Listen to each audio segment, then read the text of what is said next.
আবারও অস্থির ডলারের বাজার। কিছু ব্যাংকে প্রতি ডলার ১২৫ টাকা নেওয়া হলেও খোলা বাজারে বিক্রি হচ্ছে ১২৭ টাকার বেশি। রোজাকে সামনে রেখে নিত্যপণ্যের আমদানি চাহিদা বৃদ্ধি ও বিদেশি ঋণ পরিশোধের চাপের কারণে ডলারের বাজার চড়া বলে মনে করেন বিশ্লেষকরা। তাদের মতে রপ্তানি ও প্রবাসী আয় বাড়লে নতুন বছরে কমতে পারে ডলারের চাহিদা। শারফুল আলমের রিপোর্ট। রোজাকে সামনে রেখে আগেভাগেই নানা প্রস্তুতি নিচ্ছেন ব্যবসায়ীরা। নিত্য প্রয়োজনীয় পণ্যের সরবরাহ বাড়াতে এলসি খোলায় চাপও বাড়ছে তাদের। ব্যাংকগুলোতে অতিরিক্ত চাহিদা বাড়ায় প্রয়োজনীয় ডলার পাওয়া যাচ্ছে না। অন্যদিকে বিদেশি ঋণ পরিশোধ করতে হচ্ছে সরকারকে।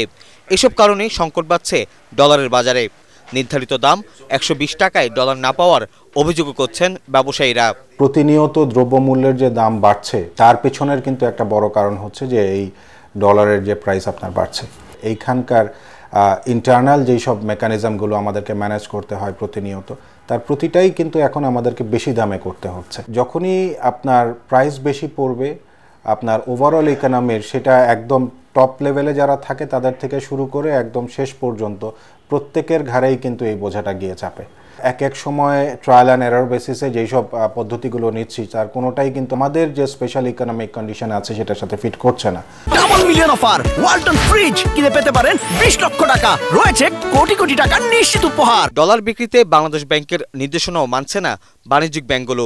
অতিরিক্ত দামে ডলার বিক্রি করায় শাস্তির মুখে পড়তে হয়েছে কয়েকটি ব্যাংককে। আবার মানি এক্সচেঞ্জগুলো তো রাখা হচ্ছে চড়া দাম। আমদানির চাহিদা বৃদ্ধি পেয়েছে রমজানজনিত কারণে, এলসি খোলা হচ্ছে প্রচুর।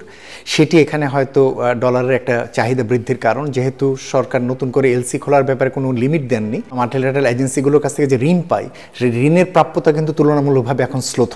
ডলার কেউ হাতে রাখছেন কিনা, হঠাৎ করে রেটের বেনিফিট নেবার কোনো ধরনের প্রবণতা রয়েছে কিনা, সেক্ষেত্রে উচিত হবে কেন্দ্রীয় ব্যাংকের নজরদারি বাড়ানো। ফরেন এক্সচেঞ্জ ডিলার্স যারা, তাদের লেভেলে নজরদারিটি বাড়িয়ে দেখতে পারেন যে ট্রানজ্যাকশনগুলো ডিউ ডিলিজেন্স মতো হচ্ছে কিনা। এদিকে ডলারের চড়া দামে রিজার্ভের পরিমাণ বাড়ছে।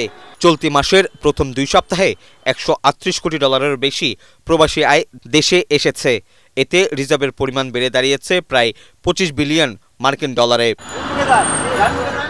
শারফুল আলম, এটিএন বাংলা, ঢাকা।